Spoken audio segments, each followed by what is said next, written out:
नासिर साहब, ये जो हम हाइपरसोनिक मिसाइल्स की बात कर रहे हैं, अब एक तरफ तो बहुत ज़्यादा चेक्स एंड बैलेंसेस है ईरान के अगेंस्ट, सैंक्शंस भी मौजूद हैं, न्यूक्लियर आर्म कंट्री भी वो नहीं है फिल वक्त, एटलीस्ट प्रोक्लेम तो नहीं किया उन्होंने, और ना इस बात पे कोई जस्टिफिकेशन भी मौजूद है।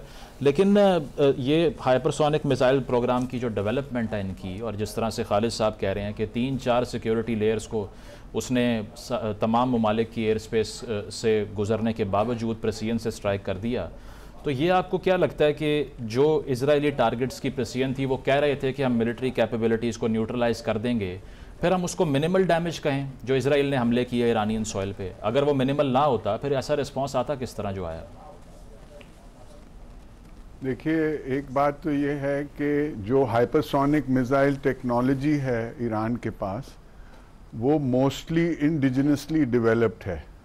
इसका मतलब ये है कि जो डेवलप किया है उसको उस लार्ज नंबर्स में वो प्रोड्यूस कर सकते हैं, और उनकी स्टोरेज फैसिलिटीज़ जो हैं वो काफ़ी सेफ जगहों पे हैं। वो इतनी आसानी से एयर अटैक से आप उनको न्यूट्रलाइज नहीं कर सकते।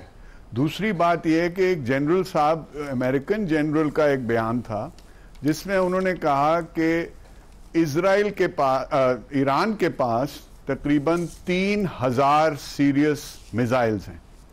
अभी तक उन्होंने कोई 500 इस्तेमाल किए हैं, और जो डेवस्टेशन, जो तबाही हुई है वो आपके सामने है।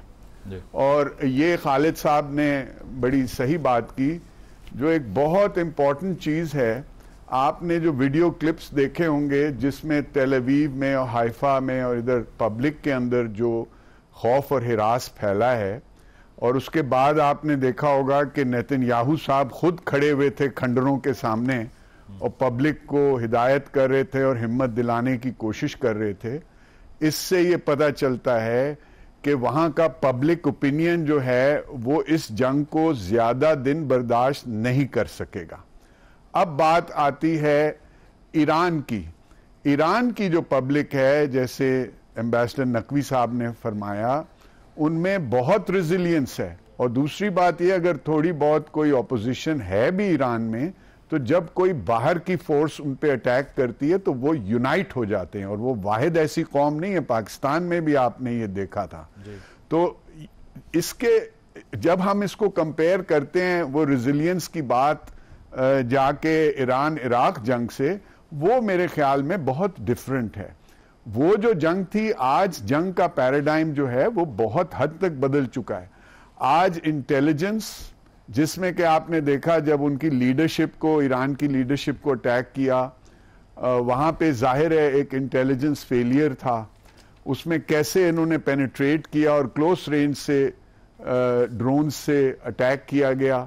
उसके अलावा जो साइबर वॉरफेयर, जैसे कि आपने इंडिया पाकिस्तान की जंग में देखा कि ये मल्टी डोमेन, इसके अंदर सिग्नल्स के इंटरप्शंस, जैमिंग, सैटेलाइट टेक्नोलॉजीज, तो ये सारी चीजें जो हैं ये इजराइल के पास तो मौजूद हैं।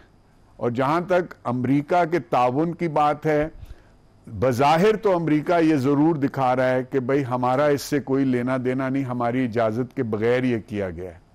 लेकिन ये बात एक तो काफी हद तक वाज़े है, और जहां तक ईरानियों का ताल्लुक है, वो ये यकीन नहीं करने को तैयार कि ये इसमें अमेरिका का कोई इन्वॉल्वमेंट नहीं है। वो कहते हैं कि हमारे पास सबूत है कि अमेरिका का इन्वॉल्वमेंट है, और इसके अलावा यही एक वजह है कि वो फिलहाल वापस बातचीत के ऊपर तैयार नहीं है।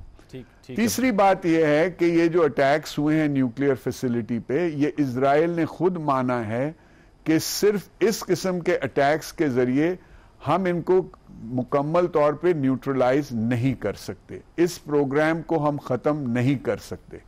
तो ये सारी चीजें देखते हुए एक तरह का एक वेग सा एक स्मोक स्क्रीन है, जहां तक उनके अपेरेंट जो रीजंस देते हैं, जो वजूहात देते हैं इस अटैक का।